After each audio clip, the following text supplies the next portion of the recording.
In this section, I will demonstrate how to update the VGM, verified gross mass, byte for 2 containers. First, navigate to the menu box, then go to Control, Event Update, Excel Copy. Select today's date and set the event code to port getin FCL. Next, pick the containers by pasting their details into the input field. In this example, we are working with 2 specific containers. If you do not have a job number, simply leave that field blank. Then, enter the VGM byte for each container.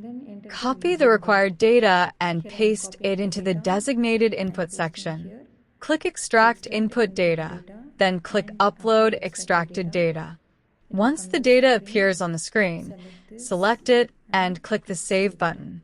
After saving, go to the relevant booking and click Refresh. Open the Container section, and you will see that the VGM byte is now automatically displayed.